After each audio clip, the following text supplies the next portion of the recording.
Pretty good. You know, you put a cowboy hat on it, and I'll pretty welcome to episode of Late Night Tape 3. This is a very fun one today. We've got John Rocha here with us. John, how's it going? Good. How are you all? I'm excited to come on. It's my fourth stream today, and I got one more after this. That's right. So I'm having a good time. It's nice to be wanted. It's nice to be doing stuff. So it's good to see you all. And I'm a big fan of Take 3. Should have won one of these Schmodown Awards for Reactors Summit. For God's sakes, for Reactors, they should have won. So hopefully someday. Would be nice. Yeah, yeah. Not counting any chickens. And also we've got Kristen Smith. Kristen, how's it going? It's going. It's a Thursday, which means I should be working, but I can't pass up a stream with Rocha, so here I am. Very kind.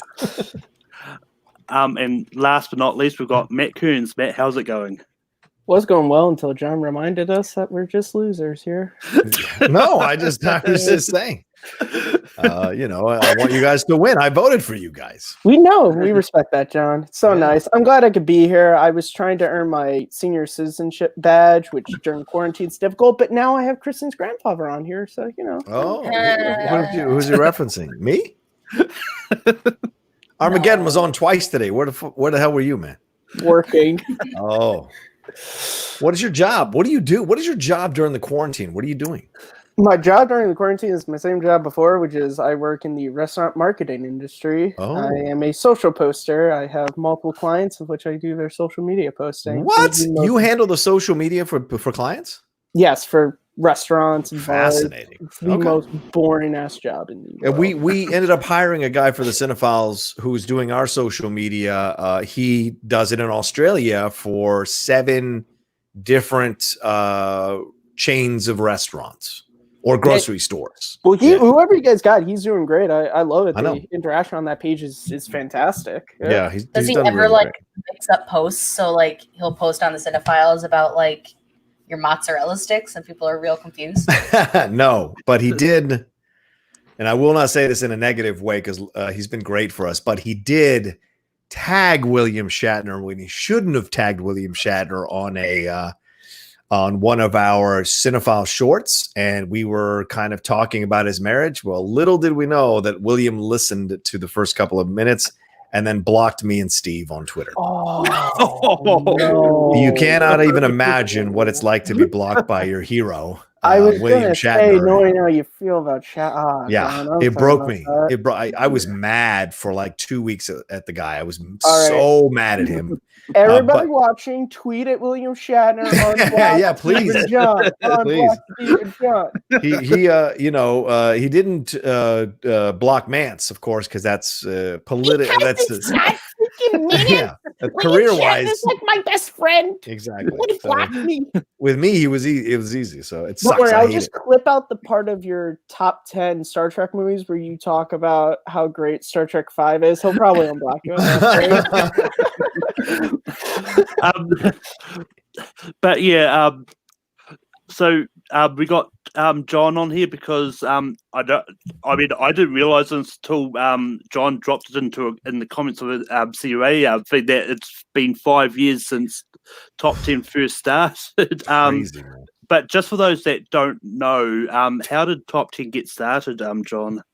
Oh yeah, I've told the story a few times for people who don't know. It was basically Christian and Ellis's idea to do a top 10 show. Matt had been on board before I was, and I think they had tried a couple other hosts, but it wasn't really working. The vibe wasn't there, and I'm not sure who was that. I'm trying to think if maybe Allison was one of the people that was possibly gonna do it with Matt, but there was either chemistry issues or scheduling issues and it didn't quite work out. And then Christian reached out to me and was like, hey, I've got 4 shows. Do you want to host any of them? And he pitched me DC Movie News. He pitched me Marvel, the Marvel show. And then he said the top 10 show, and that I perked up and I was like, oh, what's that? And he goes, well, that's where you and this guy who's a stand-up friend of ours, Matt, Nost, you guys would count down the top 10 films of anything. And I'm like, That sounds better because DC news is limiting to just DC movie news. Marvel is just limited to Marvel movies. Top 10, I can talk about any movies. So that to me, as a fan of like multiple genres and foreign films and domestic films, I found that to be more interesting for me overall. So they set up a meeting. Matt and I met at the Coffee Bean at the Grove, I think, with Christian and Mark. And Matt was Mark's friend. Christian was my friend. So Christian and Matt had known each other, but they weren't as strong as Ellis and Nost were. So I met them all, and we just kind of hit it off. And then Matt and I met separately downtown somewhere in LA for breakfast, and we had a conversation. And then from there, we hit it off, and we did the first episode at Matt's house, and it was top 10 car chases. I remember distinctly. And from there, it just kept going. There was a little bit of a lull when we had kind of gotten sick of each other, and it had gotten a little too stressful for us to keep doing it. And we stopped for a while. And then we came back on Christian's network, on the Split On Network, and then eventually on camera. And then now we're back doing our own thing on our own network and on our Patreon. So, we're having fun. Still doing it 5 years later. My God. Yeah. It's so weird hearing that you guys like got sick of each other because you can never tell, because you guys like you just like build off each other so well in your show that it's like so weird hearing about like, well, yeah, we just didn't really like each other. I'm like, what? Well, no, it was more about the fact that we were both told something different, and so that became a issue with us throughout the first iteration of the show because. Yeah. Matt had been told that he was the lead of the show. I had been told that I would lead the show. I would host the show. And so both of us we were kind of hitting the wall about things because it was about whose name is first, whose name is this or that. And so it became that kind of argument that I remember one day at Applebee's after we had been on AfterBuzz, we kind of just sat down and hashed it all out. And I just said to him, I said, you're the comedian. I'm the straight man. You're the funny guy. You're the stand-up. You're the one with the jokes. Like I set you up. That's my job. I do that best. And I put it in basketball terms to Matt. I said, I'm not a point guard that's going to score 40 points and have 15 rebounds. I'm the point guard that's going to have 30 assists. I like to, dish to the people I'm with because it's easier for me to host the show that way. And I like hearing what they actually think about things. So he eventually accepted that, and we kind of gone from that point forward in doing things. But we don't hang out outside of the show. So the show is the only time we see each other really. And so that's crazy. We just work so well together when we do the show. And I think in some strange way, it's a formula that works for us. We each have our own separate lives. And then when we come together, we're open to just having these crazy conversations or fun conversations about movies. I just like the notion that Rocha made like basketball terms, and then Nos was like, all right, this guy's good. He's doing much okay. But we always talk basketball. So, have you ever sort of had a topic proposed to you from Matt that you thought that you actually had to really think about because you weren't sure that you could make a top 10 list in that topic?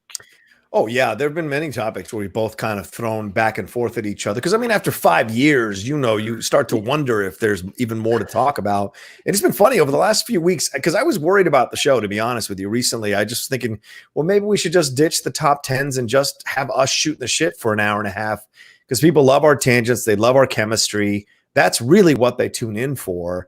What if we change the show a little bit and it's just us talking about it? And then like maybe once a month we'll do a top 10 as kind of an homage to what we were before.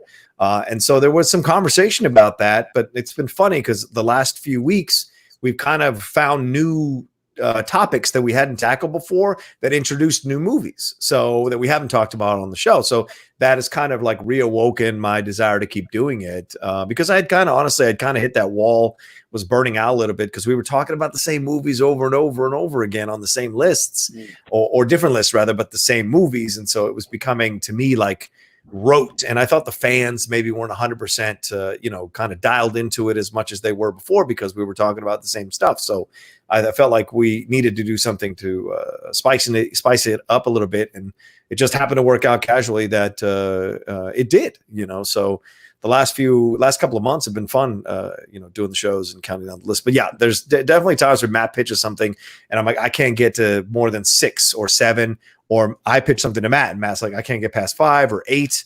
And we don't like to do lists where we're forcing it to get to 10, where we're putting something on our list that wouldn't normally have gone on the list anyway. Yeah. Yeah. But yeah, you were talking about there's only so much sort of like movie top 10s that you can come up with. Have you ever sort of thought about maybe branching out of movies and maybe doing like top 10 episodes of a TV show or sports related ones?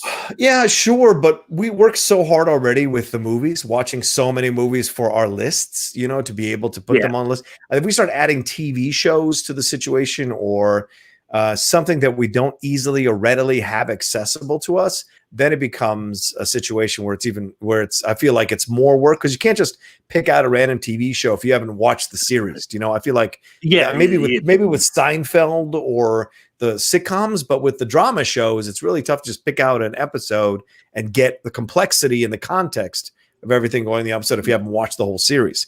So that's the hesitation I have for there. I mean, I think we could do a top 10 sports show. I think no, that wouldn't be a problem for us at all, because we're avid sports fans. I just think we start branching on the top 10 like dishes or Italian dishes, then it becomes, it just starts to become a little more extra work for us than the amount of work that we're already putting into the show. Matt, Kristen, do you guys have a question that you want to ask? Yeah.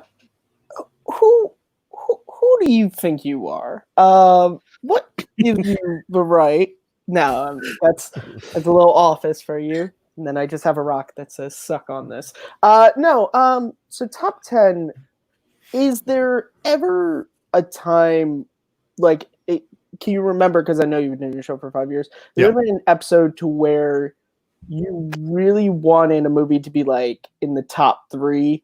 But just because of like rankings, it got pushed out, or because of the coin toss? Has there ever been a time that you can remember, like, movie you really, really wanted to be high up that you didn't get? Oh, sure. I think that happens all the time. Where because I think both of us are, or we claim to be, authentic with our lists, and by that I mean like we don't put certain things in a certain place to make sure it makes the list or to make sure it gets on.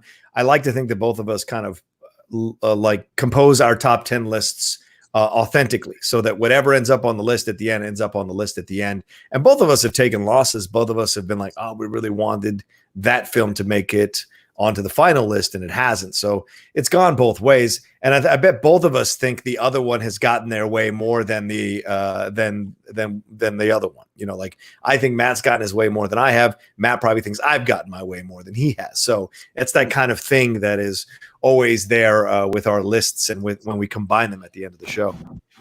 Like 100% can vouch for that, because there are a lot of times where you'll put a movie on your list that you're like, I don't necessarily really love this movie, but it deserves to be on the list. Because you put Lord of the Rings on your list a couple times, and I know how you feel about that. And every time it's happened, I'm like, there's no way he's not putting this on the list. And sure enough, it ends up on the list, because objectively, they're very well made movies. Even if you don't kind of vibe with them, there's things about those movies that are fantastic and will hold up for ever, really.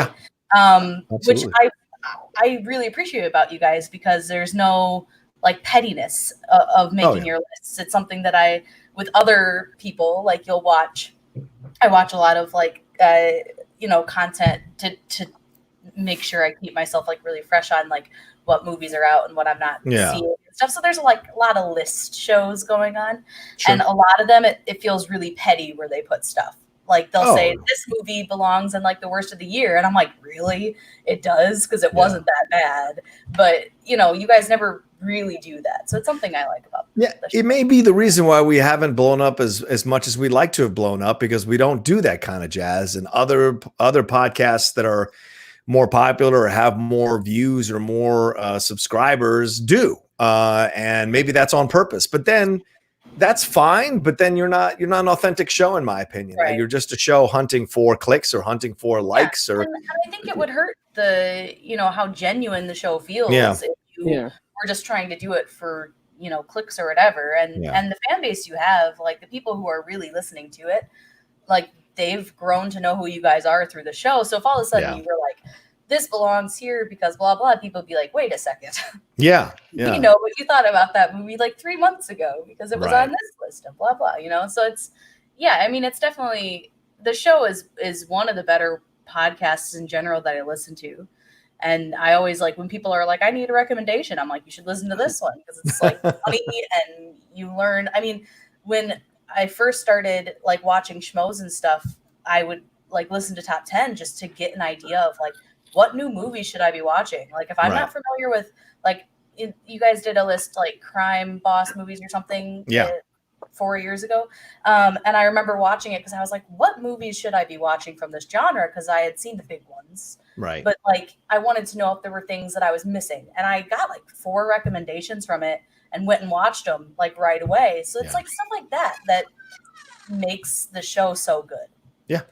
I think we rarely, how can I say that? We rarely recommend a film that people don't like. It's kind of rare. We have our guilty pleasures, which we'll flat out admit. Well, yeah, but you put Transformers on a list and you'll get a lot of shit for it. Exactly. But I think we put movies on lists that we enjoy, we thoroughly enjoyed for our own reasons and hope people discover them and find them and things that, like, I just went through Hulu over the weekend or a few days ago, actually, and I was like blown away at how many movies I still haven't seen. And these are movies that have been recommended to me. So I was like, okay, I'm going to create a list. The girlfriend's going away this weekend. And so maybe I'll have my own film fest for a couple of days where I watch like 4 or 5 films in a row and catch up on things like that. So, it's fun. It's fun. Yeah. I mean, I just watched Heat for the first time based on your recommendations. Did like 97 recommendations. I used to have a list and I just like kind of gave up on it because there were so many things on the list and it made me really mad. Yeah. I can't overwhelm you. I saw White Men Can't Jump because of Top 10 show. Yeah. Matt loves that movie. Yeah. Yeah. Although Hoosier should have been number 1 on that list. Well, I tried. I know you did, and I respect you for it. Yeah, thank you. I know Kristen's going to disagree with this question, but why is Armageddon the greatest movie ever made? It's the greatest American movie ever made. Absolutely. It's Get out, Kristen. I don't know. Can you cuss on the show? I don't know. Are you allowed to cuss on the show? Okay. Yeah. The baby's asleep. So I always describe Armageddon as a 10-inch American cock inside of an American Speedo, driving down, riding a motorcycle down the highway with no shirt on and an American helmet on and boots. That's what Armageddon is. It's full on America. I mean, I was watching an hour of it today while I was building my new desk for my new office that I'm going to do the Outlaw Nation out of, which will be a new location on Monday, a whole new thing on Monday. But I was building the desk and I was just watching Armageddon for an hour and I was just loving it. And I was remembering interviewing William Fichtner like 3 or 4 months ago at Collider. Yeah, there you go. When's it coming out on 4K, for fuck's sake? That's what I needed on, is 4K. And so, I was just like, it was just so much fun. And I know all the lines and it never gets old for me. I just love it. It's such a great popcorn entertainment film.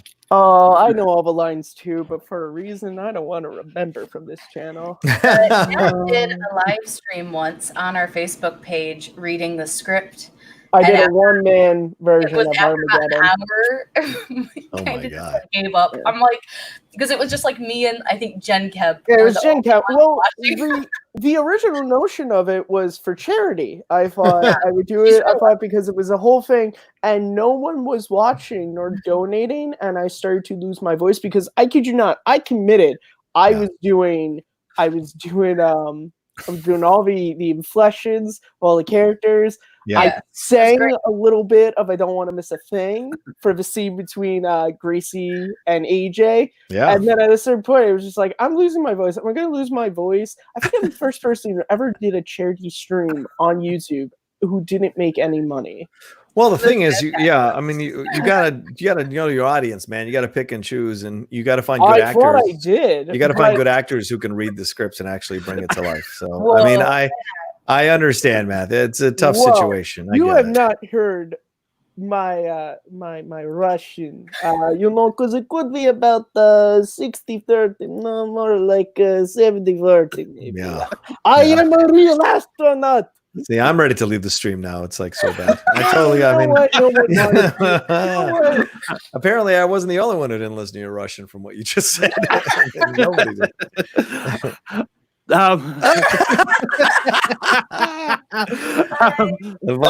Bye, Matthew.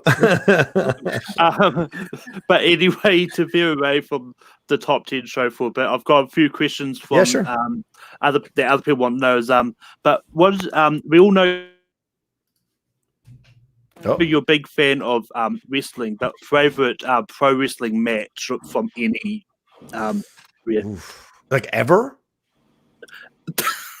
That's tough. Yeah, favorite pro wrestling match ever is very, very tough.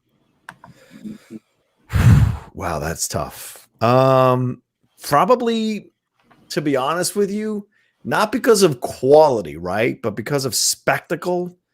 And the incredible different changes that went on throughout the match might be The Rock versus Hogan at WrestleMania 18, because it was just as Hogan was getting too old to be wrestling. It was just before, right? And The Rock was at his apex, and he was just about to head off to Hollywood in a little bit. And that match was incredible because The Rock had that situation in the ambulance with the NWO. And then him and Hogan went, and the fans in Toronto were losing their minds cheering on Hogan. He is the heel, but they were cheering him on because he's always been beloved in Toronto by the fans. And so they forced the Rock to play the heel. And I'd never seen that in a wrestling match, and especially a main event or one of the main event wrestling matches of a premier event like WrestleMania, that the wrestlers themselves, without it being scripted ahead of time, switched roles during the match because of the fans changing the vibe of the match. I thought that was incredible, and I guess they had already planned that he was going to go face by the end of the match, but it still worked overall because of the fans going crazy for it. So, but a close second, honestly, and people probably get mad at me for this, but a close second is the Sasha Banks versus Bayley match, not the Iron Woman match, but the match before at NXT TakeOver in Brooklyn. I think that match is a damn masterpiece, and people should watch the technical ability of these wrestlers and their ability to tell the story in the ring of both these ladies, and the bumps they put on each other was incredible. How dare you pick that match? It's an outrage. I don't watch wrestling. But on that note, what I know you probably talked about this on your own YouTube, but what do you think about the empty arena sort of WrestleMania from this year? Well, we did a watch along on my channel. If people want to go and take a look at that watch along, we did a watch along of it for a little bit of charity for COVID-19. And that was a fun for people who are first responders. That was a fun watch along. We had Raven on there. We had Rob Van Dam come on for like 45 minutes trying to roll a joint while he talked to us about it without watching the match. He was just like sitting there in his living room. He wasn't even watching the wrestling, which was so funny. I enjoyed it for the most part. And I went in thinking I was going to hate it. I would have never watched it if my friend Chris hadn't reached out and said, "Hey, do you want to do a watch along with such and such person? Will you host it on your channel?" I was like, well, "Of course, that's a good excuse to watch it." So I spent, both those days, 4 hours watching it. And I actually enjoyed it. I thought it was going to be terrible, but there were enough matches to make it worth it. But that being said, like, I don't watch Raw or SmackDown now because I just don't, or NXT. I just don't like the empty arena matches. They're there's no excitement, absolutely zero. I'm just watching a rehearsal. I'm watching a tech rehearsal for a play. There's something about doing something communally that means a lot. You know what I'm saying? Maybe if they piped in noise and then people got on Zoom to watch, so we're all like reacting to what we're watching, that would be the way to do it. But of course they can't do that, but that would be the way to watch those kinds of things. But right now it bores me to tears to watch the watch them because they're all good wrestlers. It's not that I don't appreciate the quality. I don't need to watch them without fandom to understand that they're great wrestlers. The problem is you need that kind of communal reaction. Like performers like I do in the Schmodown, live events are what I live for more than those events in the studios, because you get so much energy from a live crowd when they're on your side. And when it's natural to you, it's just a whole nother performance you're delivering. So we watched WrestleMania because John's been getting back into wrestling a little bit.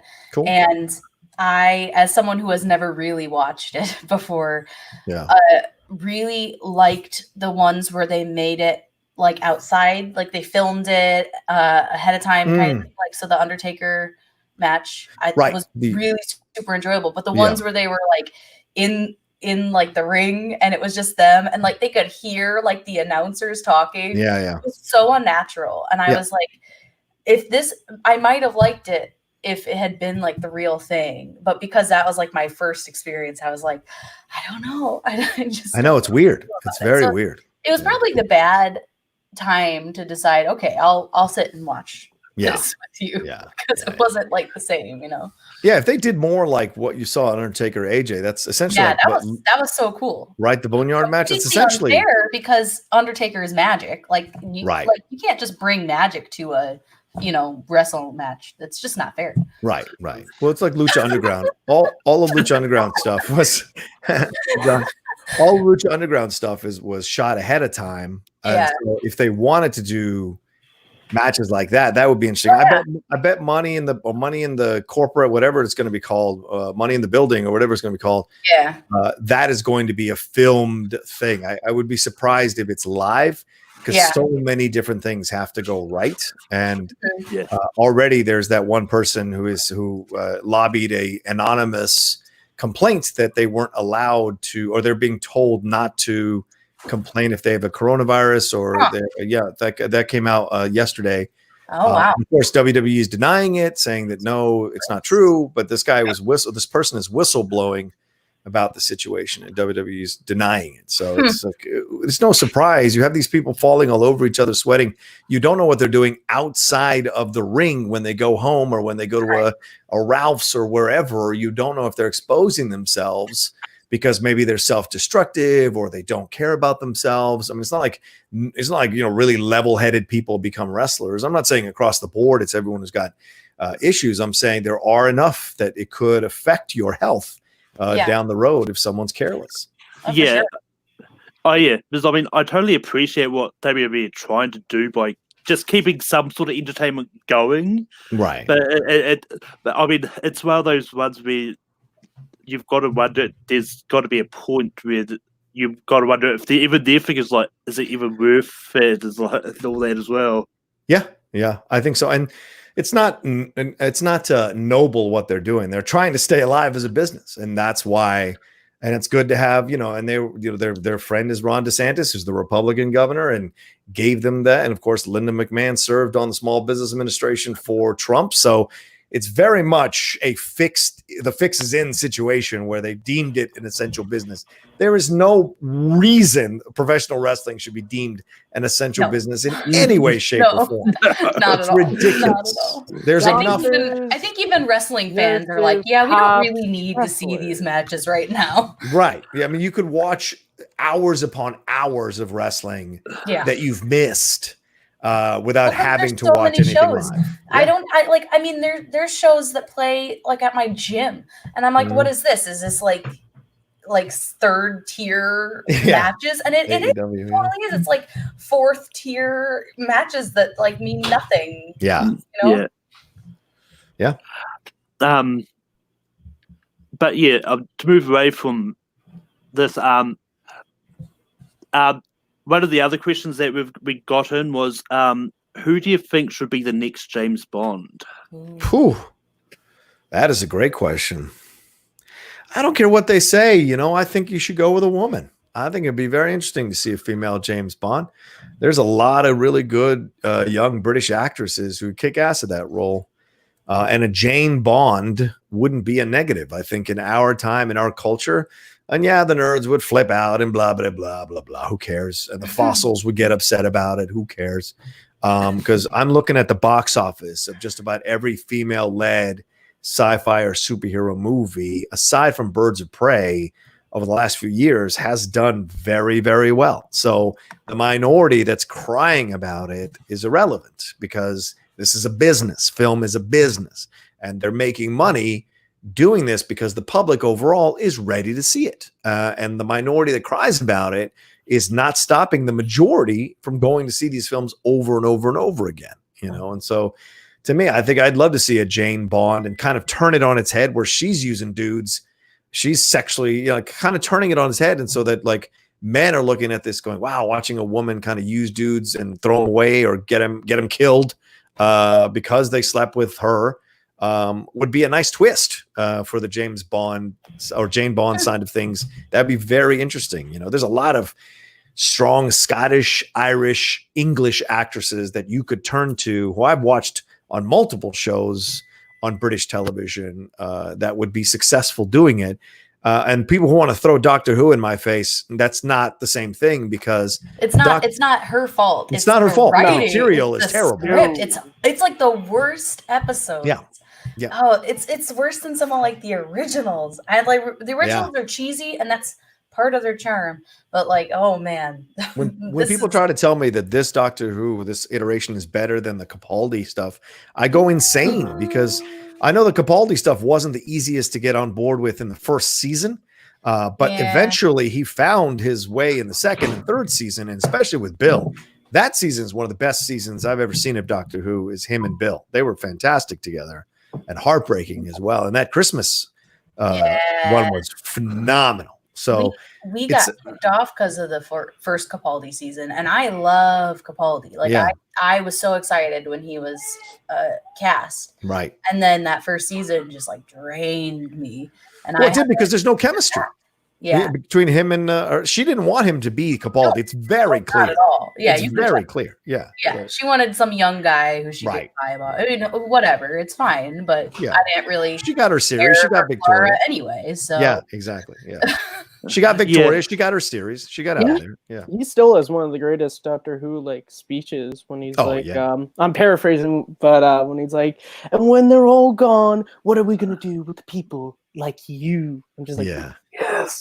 John, which new Doctor is your favorite? Well, I started with Capaldi, so I've only gone back to watch Tennant and Eccleston and Smith. I'm sorry. Yeah, and Matt Smith in the past. But I would say that as much as I love Capaldi, and I do love Capaldi as Doctor Who, I think you can't deny that Matt Smith is the best one that's happened in the last 5 or 6 iterations. As cool as Tennant is, there's just something kind of treacherous lingering underneath Matt Smith. And the Gallifrey stuff, whenever it comes up, you can tell, as opposed to Tennant, who at times overplayed it or was flittering about it, Matt Smith, you can tell the anger and guilt that comes over his face whenever they mention what happened in Gallifrey. And so I think that is an essential element to the way he plays it that makes sense to me and what I connect to when I watch the best of Doctor Who. Plus his connection with Karen Gillan is fantastic. Yeah, Karen was... Yeah, she's my favorite. Well, probably Sarah Jane if we're talking originals. But yeah, she's probably the best of the new partners. Yeah, I'm always David Tennant. Yeah. I'm always Tom Baker. Catherine Tate for me was so good. Yeah, I can't with Tate. I tried with Tate. I just something about her. I don't know. When she came and did The Office, I didn't like it either. It's so funny because I've gotten into Doctor Who over the last couple of years. So when I got to the Catherine Tate stuff, I had seen her in The Office. And so it was so like awkward for me because I'm like, you're Nelly for The Office. This is just weird. Yeah. Sorry for derailing the show with Doctor Who talk. No, I love Doctor Who. I wish I wish these seasons were good because I love Jodie Whittaker. I love Jodie Whittaker from like. I haven't even really watched a lot of this. Yeah, I tried 4 episodes and I was just. I think it'll be a season, or I think her reign will be something that I just binge through to get to whatever happens next when they figure out what they want to do with this story. Because the thing with like Tennant and Smith is the episodes were so good, and the storytelling was so good because you had Moffat at the head or whatever, but then you get into the Capaldi stuff and the writing kind of just like started going down, and then this new stuff is just it's not, I don't know, it makes me sad. I will say this: Tennant's transformation into Smith is one of the best episodes of Doctor Who I've ever seen. It is, and you're just like, it's so heartbreaking. Oh man, I can't watch that episode. I can't do it. I watched it because BBC America plays them at like 5 a.m. Yeah. So when I can't sleep and I come out to the couch, I put on my headphones and my girlfriend's asleep in the bed, and I'll just watch some Doctor Who on BBC America. And they had that episode on, I think, a few weeks ago, and I was watching. I was like, oh man, this is such a good episode. Like when Doctor Who is good, it is so good. Like it is so good. Yeah. And I'm a late convert because like I tried to watch the Matt Smith season when they start out in no when they started out in what was it when in the space one and on the diner, the American one with Nixon and everything like that. I tried to watch that season and I was like, yeah, Doctor Who is not for me. And it wasn't until later when I watched Capaldi that I kind of got back into Doctor Who. Then I went back and rewatched that season and I was like, oh, I get it. It's not the strongest season, but it was stuff I was missing that I needed to know about and needed to open my mind about. And then going backwards into those other episodes has been great. And my process was I started watching it when they first started porting them to US, which was like a year after the first season actually aired. Yeah. And I started watching them because they were playing them on PBS. Yeah. And me and a friend were like really into it. So I like started really early in the new stuff at least, and got all of my friends into it. And then my fandom kind of like disappeared as the story got less and less appealing to me. Which is just so funny because I got so many people into it and they're all still watching it. And I'm just like, I don't really watch it anymore. It's so funny you mentioned Doctor Who on BBC America because before I got into the show last year, but I used to watch Next Generation at my college in between breaks of classes. We had like a little TV and I love Next Generation, but a lot of times they would flip the schedule. So it would be Doctor Who instead of Next Gen. I'd just be like, what is this crap? But then a friend of mine, Kristen was one of them, but other people were just like, you really need to watch Doctor Who. So I looked at all the doctors. I saw one guy wearing a fedora. I was like, all right, I'll start with that. Let's start with Tom Baker. And I was immediately into it because I was like, all right, one of his first stories is called Ark in Space. I should like this. And I'm a big original series guy. So I feel like if I started with the newer stuff, I don't think I would have liked it as much. But starting with the Baker era and then all that and everything, and then sort of like watching some stories of the newer ones. Yeah, I've got Brigadier is probably still my favorite character of the entire series. We got into it. My friends got me into it. My nerdy friends, 2 of them are their brothers. They're writers. And another guy who's a big tech guy. And my other friend is a real estate agent. But we're all nerds, right? And so when I was recovering from that terrible relationship I've been in, we would meet at their house in Marina Del Rey. And we would get high and drink wine and watch Doctor Who high as hell. And that's because that's how he got me into watching the David Tennant, the Matt Smith ones. And so he would play his favorite episodes, right? And he'd give me the commentary of like what was happening. He'd give me the context of what was happening. And I would love the shit out of those over ice cream sandwiches and Pepsi and just getting high. It was just the best. It was so much fun. That like year that we did that as I was getting past that situation was some of the best nights of my life because we were just watching Doctor Who and nerding out and just having a good time till like 2 a.m. It was great. And so that was my way of like getting the background of Doctor Who, then starting with Capaldi and going from there. So it was a lot of fun. I miss it. I miss those times. They were great times. But yeah, just to sort of go back to James Bond. Malcolm doesn't watch Doctor Who. Derailing the show. Well, I mean, it was a good conversation. That's why I let it go for as long as it did. But when you said talk about getting a female, and the one person I think has done really well, especially over the past of what I've seen in the trailers for Black Widow, I think Florence Pugh could be an interesting James Bond. I was gonna say that's the first person said a female, like a young female British. Yeah. And like, oh yeah, Florence Pugh would be great. Yeah, if she doesn't take over Black Widow, well, we'll see whenever the movie comes out. If she doesn't take over the role of Black Widow in the new generation of the Marvel stuff, then absolutely, she's a great choice. I love her. I would love her as Jane Bond, because also she's small, she's diminutive, so that works on so many levels. That idea that she could still rule her world and seduce these people who you would think she'd have trouble with. So and I think Craig leaving is just the right. I mean, I hope the Leah Seydoux thing works out and he just goes off into the sunset with her. It would be nice to have a Bond just kind of wrap it all up and end up with somebody and kind of go off in the sunset, and then whoever's going to take over here takes over. I mean, who was it? Anna de Armas would have been fantastic as well, but she's not obviously British. But she, but she could have been the main character. Yeah, she's so great. Oh, she's great. I just crazy. Kristen, is there anyone that you think should be the next Bond? I've been really, really thinking, and my issue is everyone who I think is too old. I think they've aged themselves out because Craig stuck around for so long. Yeah. I mean, it's not really his fault. I mean, the writer's strike and everything that's happened that's delayed all of these movies, Right. It's not his fault that he's been in 10-year Bond for 20 years. It's been so long since he's been Bond, not 20, but you know what I'm saying? Yeah. At this point, everyone who 10 years ago or 5 years ago, I think they've aged themselves out of the role, because I would love to see someone a little bigger. I feel like we've had like you were saying, Florence Pugh's really small. I want to see some big dude go and be Bond. Get a Tom Hardy, get him super buff, have him go out and be Bond. But he's too old now. I think that he, you got to think about the longevity of having them play more than one movie. Yeah. And then all of a sudden they're like a grandpa being Bond, and we're back to Sean Connery. So I don't know. No, we're back to Roger Moore. Sean Connery was always cool looking as Bond. All right.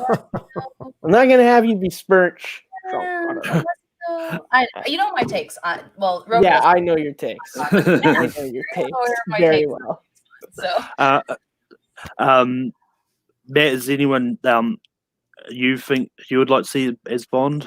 Well, I mean, the problem is like Kristen, I've always said I want to see Michael Fassbender as Bond, but I feel like he's probably too old to do it now. But he was someone who, ever since I saw X-Men First Class, there's this scene when he's at the bar with the two former Nazis, and when I saw that, it just felt so much like an old school Sean Connery Bond movie. I was like, I want him to be Bond. So I'll still say him. I would still love to see him, but yeah, I don't. I mean, who?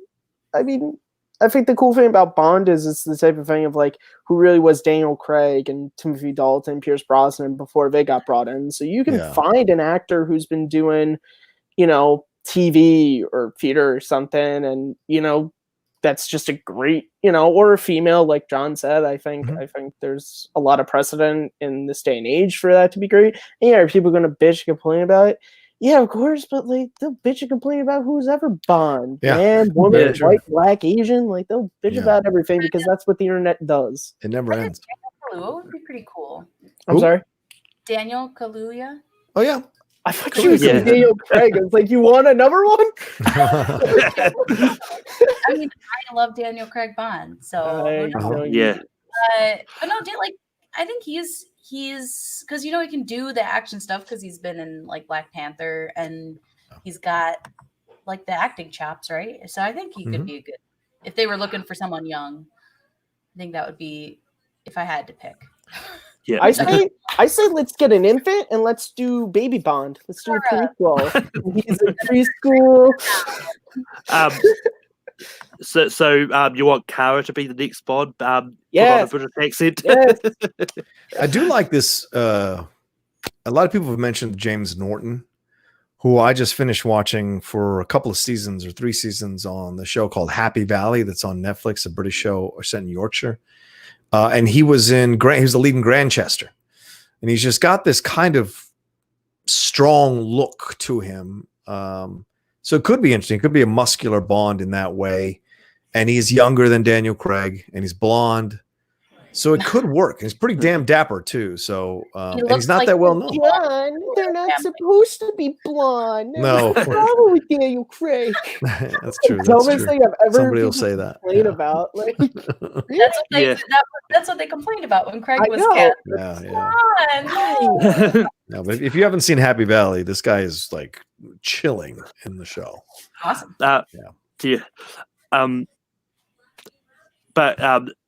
But Kristen brought up a point about hot takes, which made me think of another question relating to the top 10. But has Matt ever sort of come up with a movie that you did not expect would be on one of his lists? Yes, of course. Yeah, definitely. Because I never know Matt's, because like you said, we don't talk outside of the show. Yeah. Rarely. Unless it's business, top 10 business. But I never know the extent of Matt's knowledge. And he always surprises me with some of the things he has seen and some of the things he hasn't seen.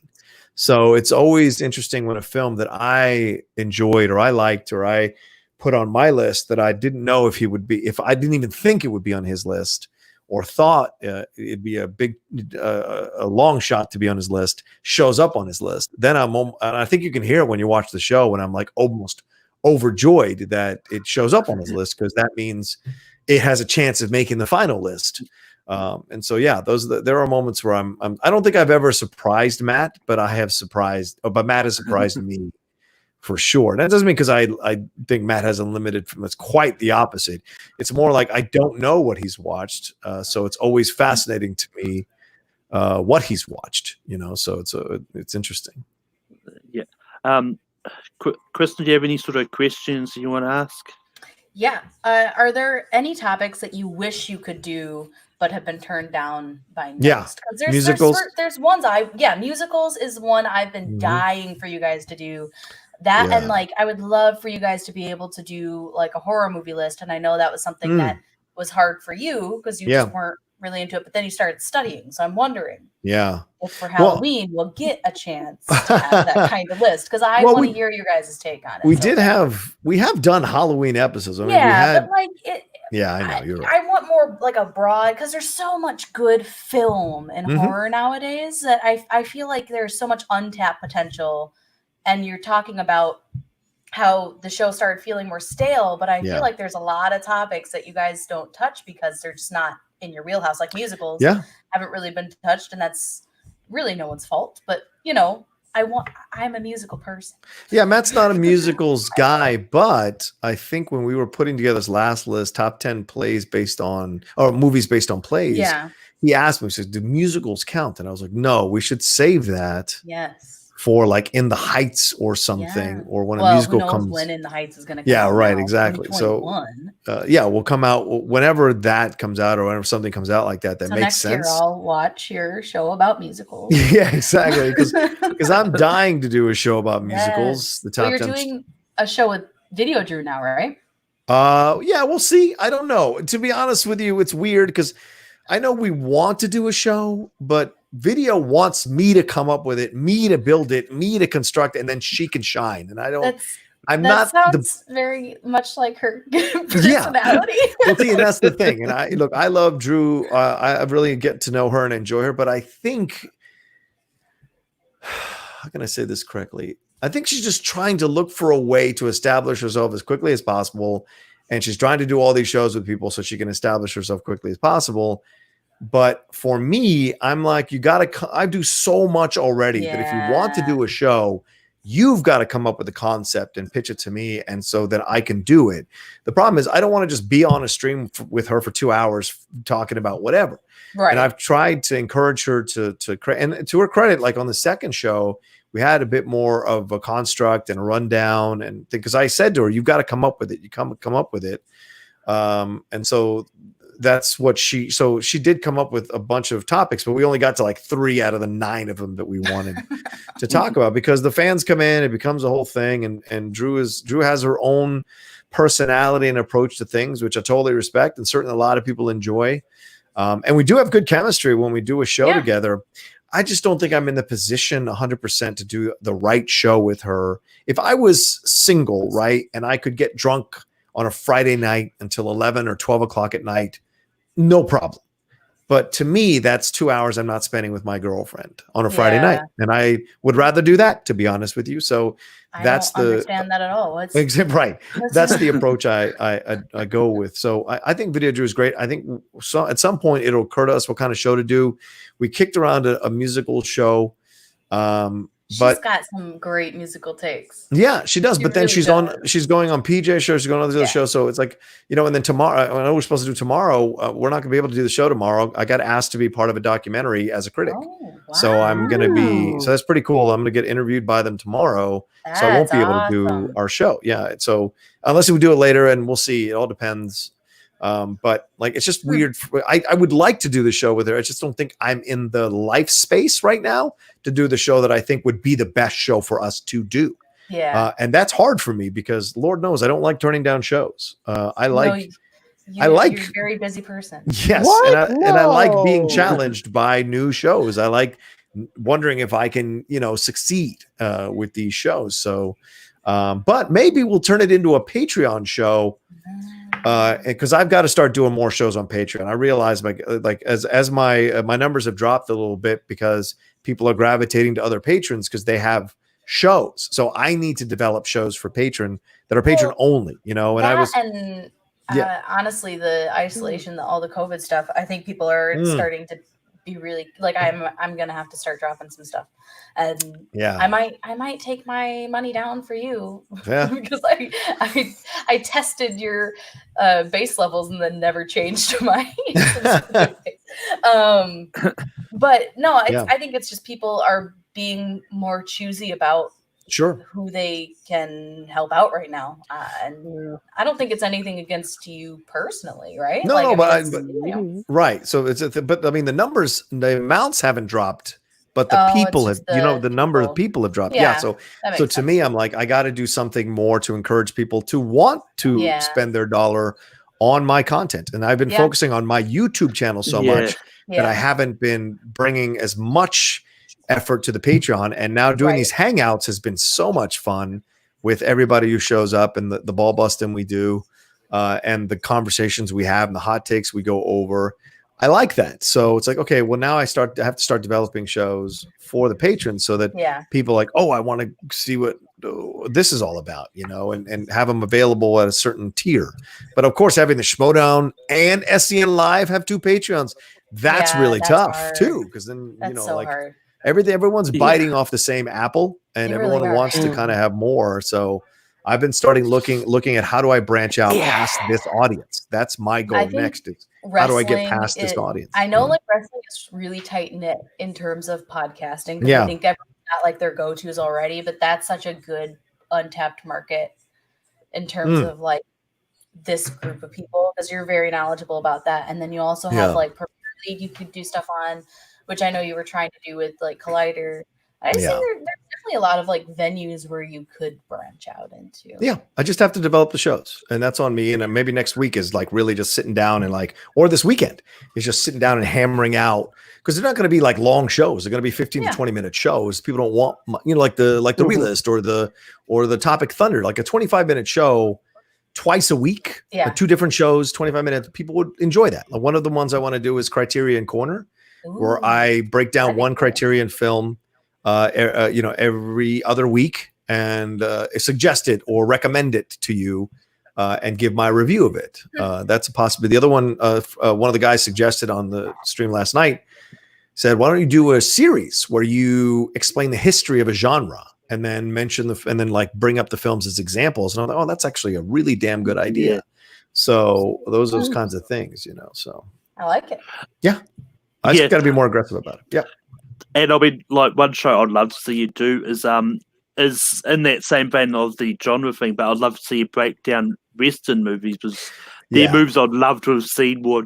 I just don't know where to start.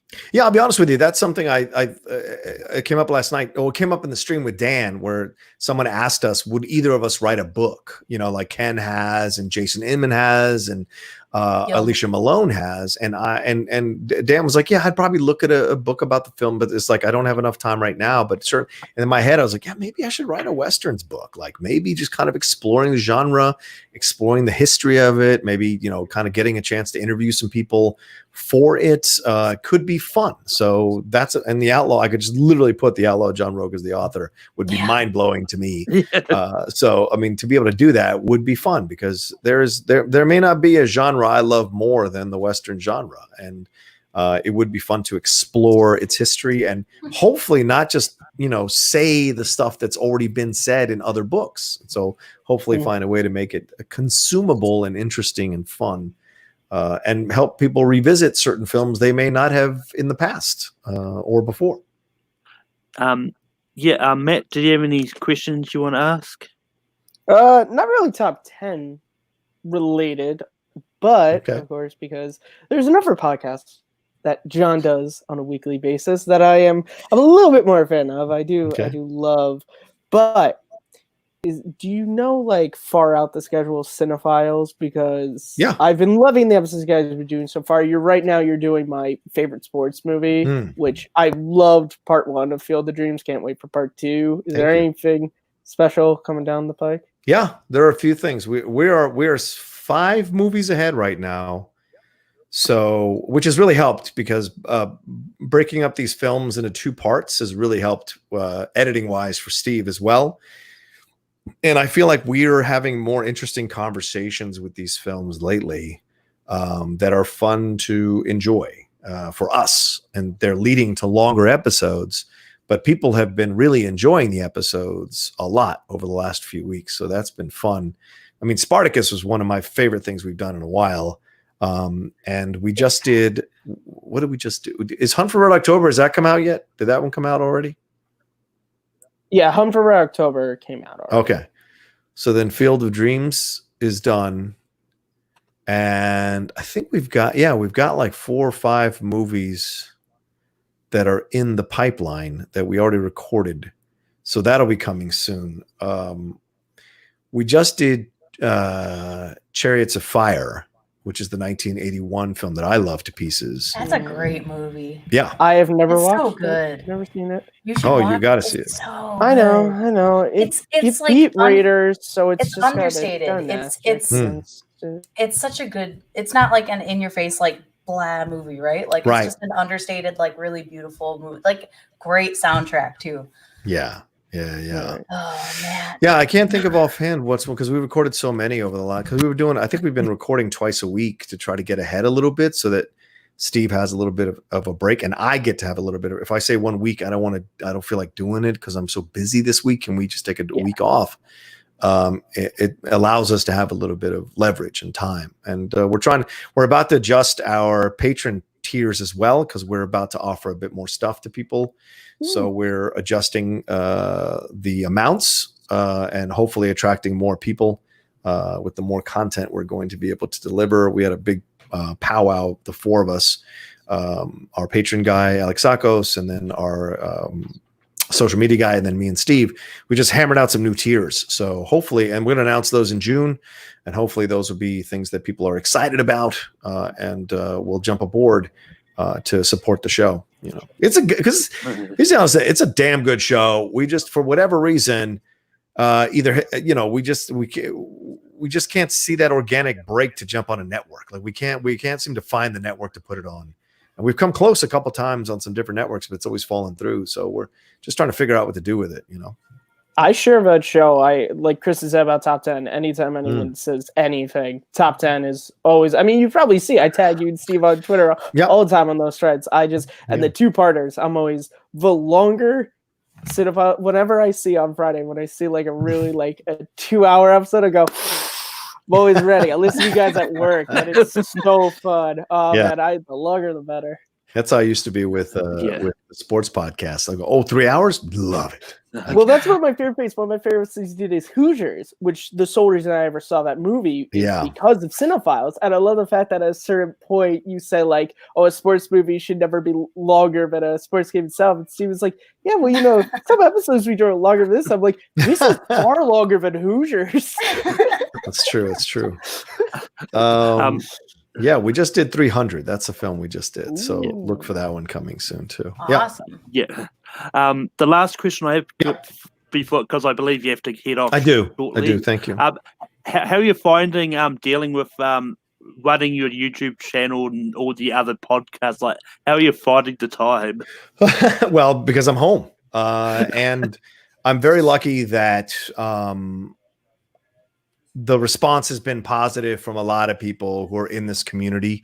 And I am adjusting my mentality that this is a marathon and not a sprint. So I am slow. My content, I believe, has a professional look to it and quality to it that I want to be my hallmark and my brand for anybody who is curious to explore the Outlaw Nation. Like the video intros, the overlays, the graphics.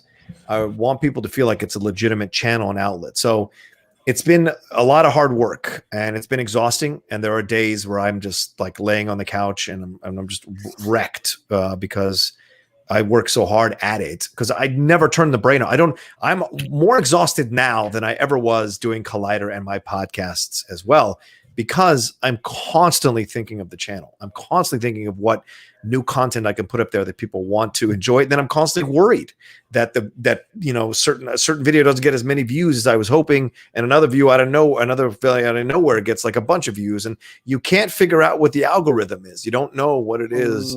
You know, like what is the best Batman for the Geek Buddies right now is like barely breaking 600. Out the MCU movies got almost 1,500 downloads. So it's like you just don't know, or views rather. You just don't know what it's going to be that's going to like kind of push you over. And then opening the Outlaw Nation podcast network has added more time and work to me. And thank God my girlfriend's very understanding, because now with every episode I have to strip the audio out, compress it, level it out, then post it, then run it through Audacity, mix the tracks, then put it on and put the description and adjust the description. So every single episode now is on the Outlaw Nation podcast network. So it's extra work for me to do that, but I'm trying to be on Anchor. I'm trying to get that, ad money to coming in at higher levels. So I have multiple revenue streams to try to stay alive, but I'm working my ass off to try to do that. And I love my channel. I just want my channel to have more subscribers. I think it deserves more subscribers. So I'm working hard to show people that they should come over and subscribe to the channel. And it's been growing. I mean, we just crossed 12.7. So, I mean, like it's consistently growing every week. So I am doing something right. It's just, I'd like to do it at leaps and bounds. But that's why I've had to adjust my mentality. This is a marathon, not a sprint, or else I'd be disappointed every day. And I think that's not a place I want to be in mentally about something I really enjoy doing. But just don't ask us. We've been at 3 years and we're like barely over 900. Algorithm. Thanks for joining us, John. Where can people find you online? Yeah, well, for those of you who don't know, you can always find me at The Rocha Says on Twitter and on Instagram. And the YouTube is youtube.com/John Rocha Says. Trust me, there's so much there for you. Movies, entertainment, sports, professional wrestling, and soon the Star Wars show, which is called The Jedi Way. And that's going to be a lot of fun that I put. And that'll be a produced show, like a half-hour show, talking about something that's a philosophical point of view about Star Wars. So it's not intended to be a negative or a positive show. It's just a show that is, and then you could enjoy and leave comments on or share or whatever. So all of that's coming down for the Outlaw Nation show. And then of course my Patreon is patreon.com/John Rocha, where you can go and do the hangouts with me and then start training me for Ethan. For those of you who are Schmodown fans, I'm opening up time for people to come in and start training me for the fight with Ethan that I'm sure will happen as soon as the governor says we can everybody go back to work. that weekend, Christian will schedule like 12 matches. No doubt. Yeah, you guys are gonna have like 20 matches. Yeah, he already said like just be ready to play 3 matches in 2 days, and I was like, Oh, "Jeez." you guys are gonna have so much fun. It's nuts. But anyway, thank you guys for having me. I always love hanging out with the Take 3 crew, so thank you so much. Thanks, John. No. Oh, All right, I'll take care. See ya. Bye, guys. Bye. bye. What a What a dick. nice guy. Oh, okay. Oh, We're going But here, Uh, He says such nice things about us. This is why he comes on and roasts us. hey, I ain't changing. Okay. but yeah, I said nice things to him. I gotta balance my yeah. love with my hate of that man. It's what I Yeah, have you to gotta do. be like gray side of the force, right? Yeah, Yeah. 100%. But yeah, that's not quite a show yet because I thought we'll still Oh, I finish off. forgot that was my nickname when I came back.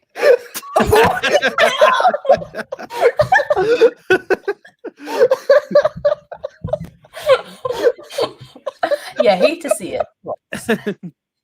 Oh my gosh, that's awesome. Well, this has been a show. Where we will never produce anything else after. Just joking. I'm gonna put that back because I can't remember how to turn off the the names. Yes. Uh, Perfect. But anyway, I can feel your anger growing. Unlimited trolling. there. But Yes. anyway,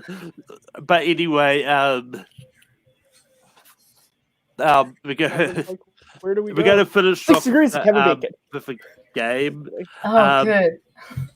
and it's not going to be 6 degrees of Kevin Bacon. Oh, good. It's gonna be 6 degrees of regular bacon. Is it gonna be Malcolm's game on cars that we still haven't figured out? No, because if I was going to get that out, I would have explained it beforehand. Yeah, thank you. But actually, fuck it, we'll play 6 degrees of Kevin Bacon. Just because I could. What was great. your, You're gonna no, lose. what was your game before?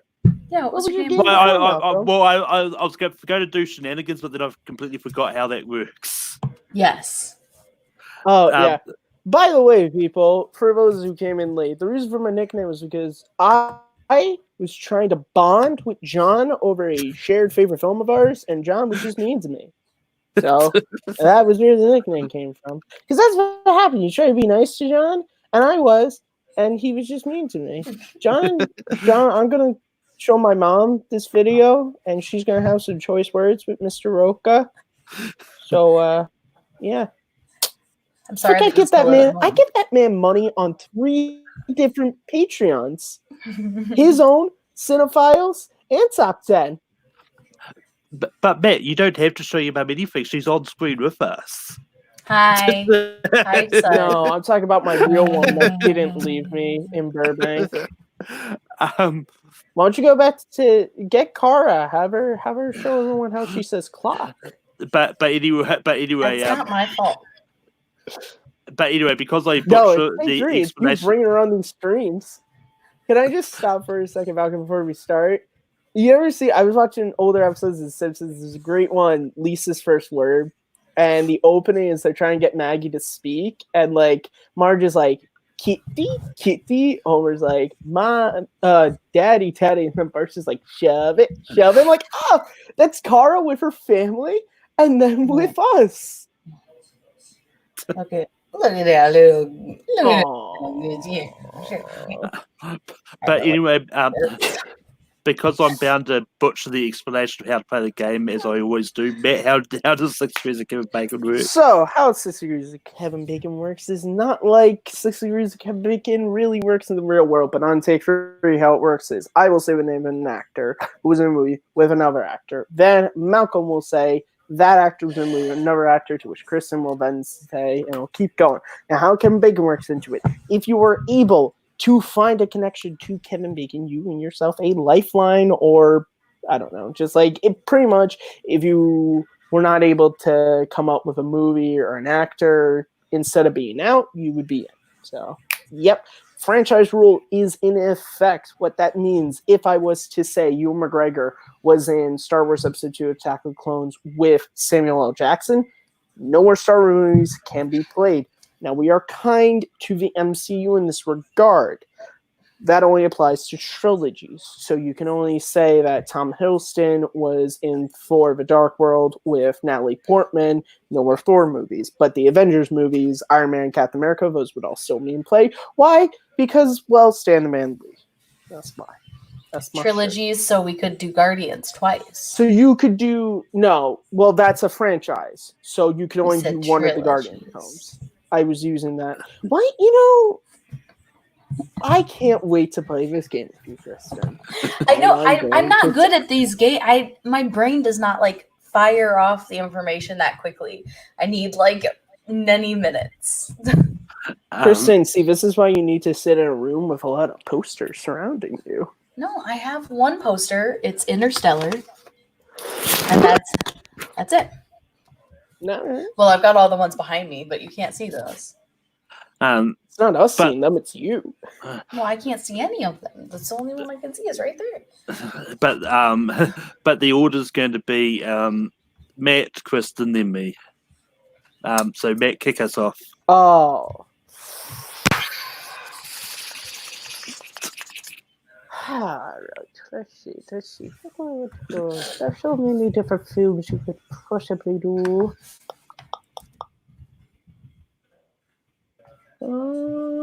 I'll be nice. I'll say Scott Conn was in The Godfather with Al Pacino.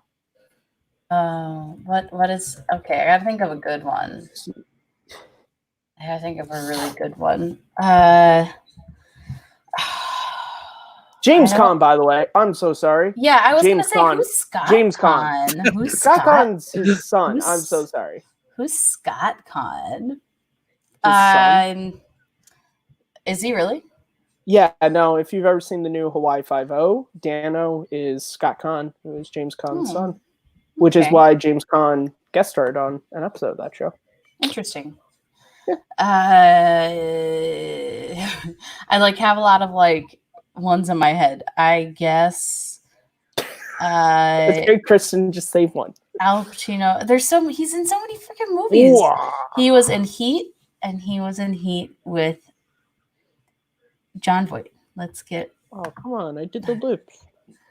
because you know we got to get the SEN crowd involved, right? Who? John Voight was in National Treasure with Nicolas Cage. Thought you were gonna go Anaconda, so we could get that out of the way. I thought I'd get a terrible movie out of the way first. Oh, you son of a bitch. Oh, let's see. Nicolas Cage. He was obviously put the bunny back in the box. He was in Con Air with Steve Buscemi. Okay, I like. People are just in so many freaking movies. How do you even Oh my pick God. one? Okay. Kristen, the game is 6 degrees of Kevin Bacon, not 6 degrees of Kristen just complains the entire time he's we just in too play. many, there's so many movies. How do you like? Great, pick then you one? have a lot of choices. How do you just pick one? How do you Just pick There's- a random movie I mean, and an it's ever just actor so in that movie. There's just That's so it. many movies. How do you just pick one? Oh, I can't deal with it. How do you just pick one movie? Okay.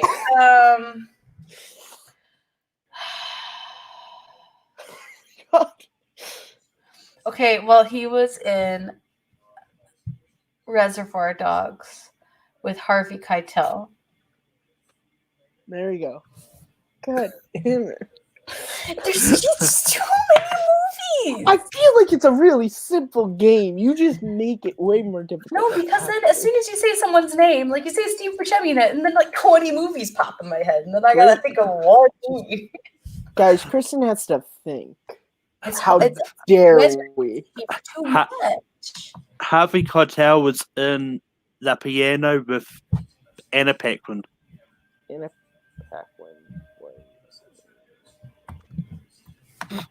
She's definitely a movie I've seen. I feel like. Yeah, I got one. I got one right away.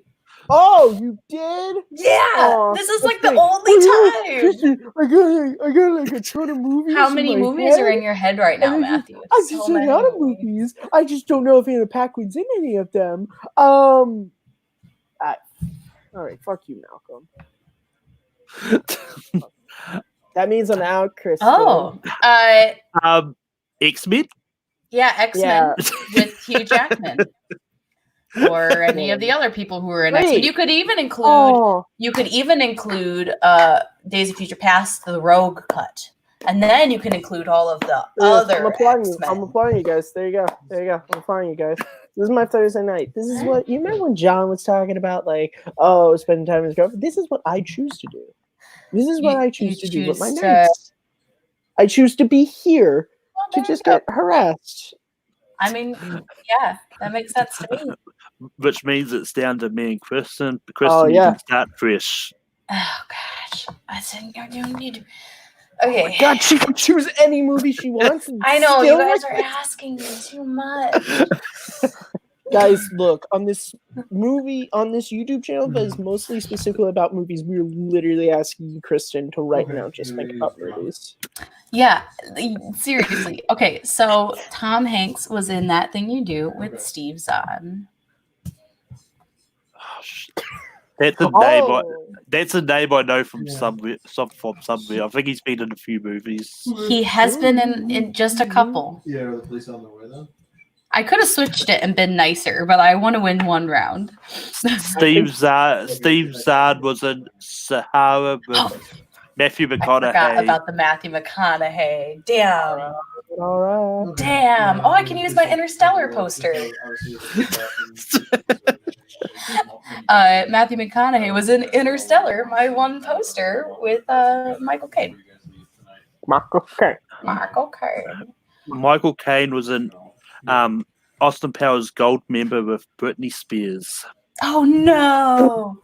What other actors were in that really bad movie with her? Describing everything that went down and all that stuff. Just so that I have a record of it in case somebody asks. Oh no! What? This is exactly what happened. I don't even know who the other people in that. It was like Crossroads, right? Cool. No, I'm not in your head. No. Yeah. That's not how this game works. Yeah, give me a call if anything else happens. Oh no! Well, she has to come up with another person in it. Yeah, it's Crossroads. Who the fuck was in that movie? Britney Spears. Crossroads with Jessica Alba. She seems like someone who would be in Crossroads. She wasn't in it. I believe it, but people who you could have picked is Jamie Lynn Spears was in it. Of course, she was. Anson Mount, Zoe Saldana, Kim Cattrall. Really? She was? Dan Aykroyd, Justin Long. Oh my gosh. There were a lot of people in Crossroads. It was a bad movie. Malcolm just won. Yeah, because he pulled out Britney Spears.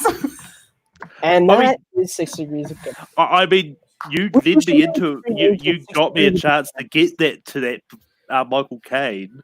I thought you were going to pick like Batman. That'll be the obvious pick. Yeah, I didn't think you would pick like Britney Spears. To do the obvious pick. I mean, as you said with Steve Zahn, I just wanted to win one. How dare you? I got the movie though. Like, I'm proud of myself. I remember that god awful movie Crossroads. So. There is that. But we'll do one more round of this, and I think we'll call it a night. Oh no! And we'll do reverse order. I'll start, which means Kristen stays in the middle. Great.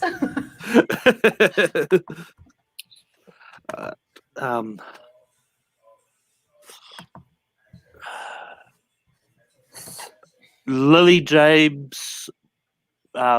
Actually, no, I'll switch that around. I'm like trying to think of who Lily James is. John Hamm is in Baby Driver with Lily James. Who's Lily James? I mean, I wouldn't have picked her, but you see who's Lily James, like, well, What a dick! Right off the bat, Malcolm. yeah, that's just Jeez. not fair at all. I mean, she's been in a few movies.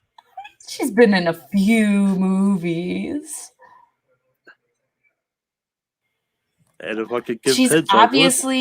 obviously in Baby Driver. So which one is she in Baby Driver? She's the young one. That's not how this game works. I don't know what movie she's been in. I honestly don't even know who she her? is. Oh, that's fascinating, huh? Who knew? No, there's definitely a movie. I feel like you know her from. So Really? is that you? Yeah, I don't even know who she is. She's the new Cinderella, I never watched it. and She she's was also young Meryl Streep in the second Mamma Mia. Mamma Mia movie. I only didn't know- watch that either. I did not watch it either. I only know because the marketing for that movie was It looks like fucking every movie everything. she has been in, I have not seen except for Baby Driver. So She was in Pride and Prejudice. I and didn't Zombies. watch it. She was in Yesterday. I also didn't watch that. She was in Sorry to Bother You. All right, I think we've established she hasn't watched. She was in Movie. in the same year as Baby Driver. She was in Darkest Hour. I don't remember if I watched. Did I watch Darkest Hour? I think I did. I don't In know. any case, that was not a nice pick, Malcolm. That was very mean. That was not very nice. She's hardly been in anything. Oh, But it means Matt, you can start fresh. As Kristen all looks right. on us with disapproving stares. All right, Lily James was in Mamma Mia. Here we go again with Pierce Brosnan. I'm assuming he was in the second movie. I didn't see it. That but let me look it up. What if he's not? And you lose right away. I'm fine with that. Pierce Brosnan was in Die Another Day with Madonna. Madonna wasn't in the movie. She only did the theme song, so you're out. He was in the second movie. She did appear in the movie. I'm pretty sure of it. I didn't even catch the second movie. What am I looking up? You're Die looking Another up Day. Madonna in Die Another Day. She did the theme song. You might be thinking of Halle Berry, who was in the I'm film. pretty sure she had a cameo in it. Let me look. Was she in the movie? Did Madonna star in Die Another Day? Madonna filmed a cameo role as a fencing instructor. She filmed a cameo, but is it in the movie? I don't know. That's the first thing I Film a cameo. You can film That's a the first thing cameo. I saw. I Yeah. assume yes, because that came out when the movie was coming out. So they were reporting it like she filmed this cameo, right? Just look at Madonna's IMDb. If Die Another Day is on it. I was looking at news. Right, and then- Malcolm. Do you think I'm going to be out with this one? Because Madonna was in Dick Tracy with Warren Beatty. Warren Beatty was in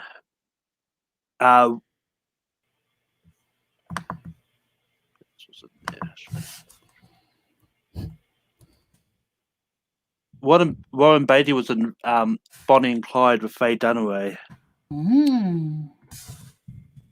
It's not the one I was going with, but it's the only one I could actually remember. Madonna had an uncredited role in Die Another Day,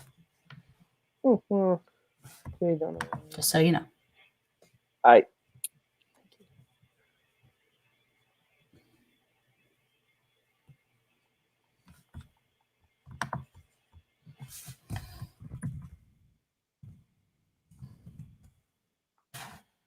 know she was in King Kong, but I can't think of anyone else who was in it with her off the top of my head right now. The new one?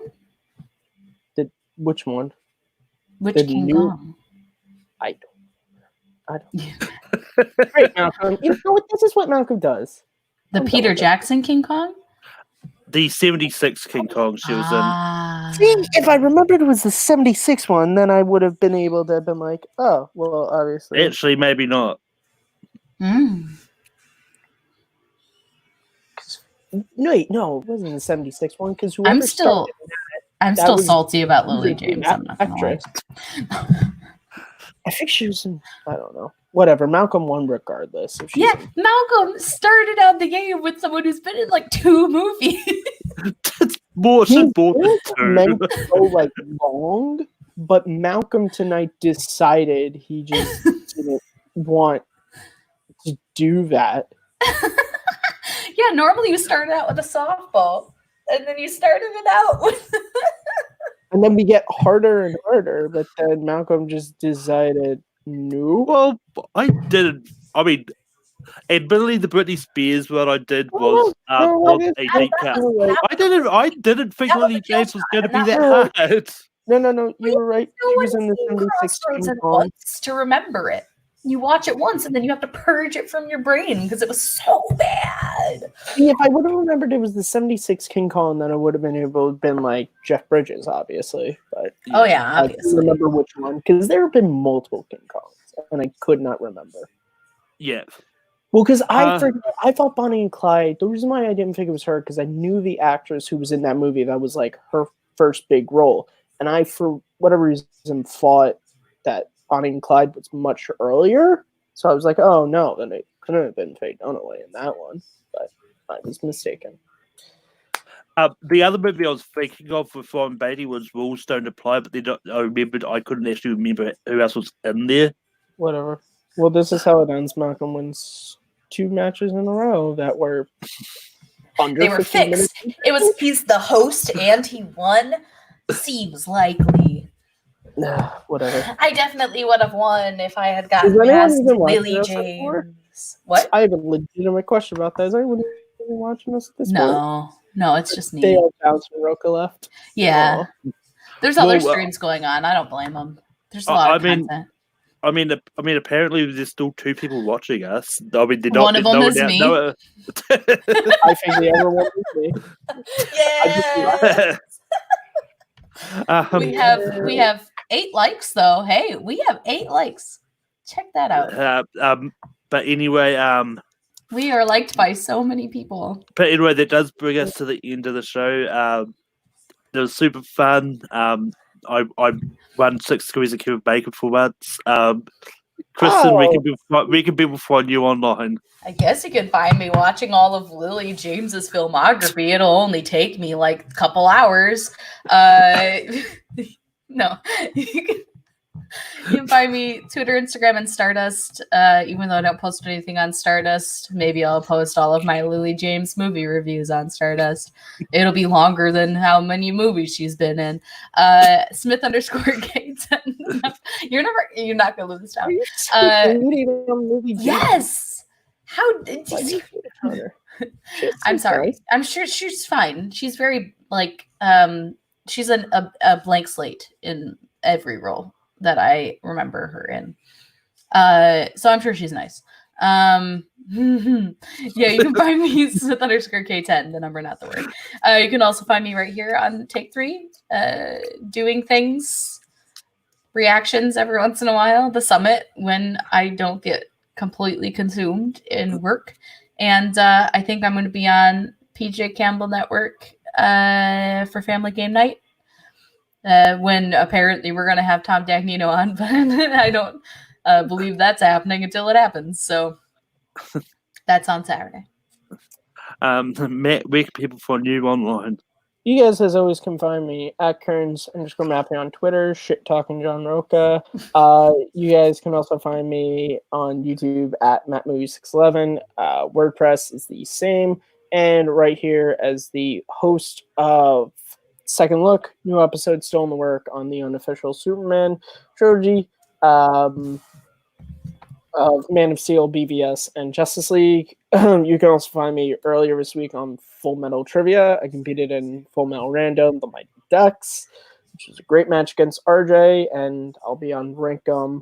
I'm so used to saying tomorrow, but this is Thursday, so on Saturday. And then after Rankum, we're having Night of Family Games here on Take 3. No.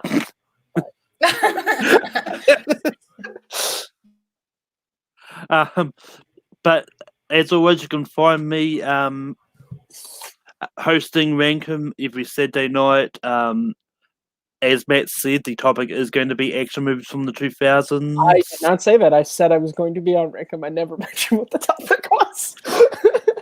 I was going to the I was. It's fine, Malcolm. No, it's all right. I was going to do something, then realised I actually had it in the wrong place. I had it in background instead of overlay. Ooh, thumbnail? Yeah. But you can also find me hosting late night every Friday. I got no idea what the topic will be next year. I'll make something up Next close to year? the time. Next week, tomorrow. I was like, we're taking hiatus, guys. Okay, we need a year to readjust. We need a year for movies to come back, and then we can have topic. And Kristen just bowed out. She's sick of us. But you can also find me. You can also find me hosting Formula Classic over on Formula and Formula Random. Next week's Formula Random is going to be Pokemon games, which is going to be a lot of fun. That's Adelaide Spence up against Dylan Camacho and Albert. So it's going to be a lot of fun. And I just compete all over the fan leagues in general. But until next week, remember, the boat was in the water. How dare you use that name in front of this? Where did he go? He just left. We're still live, I think. What's going on? I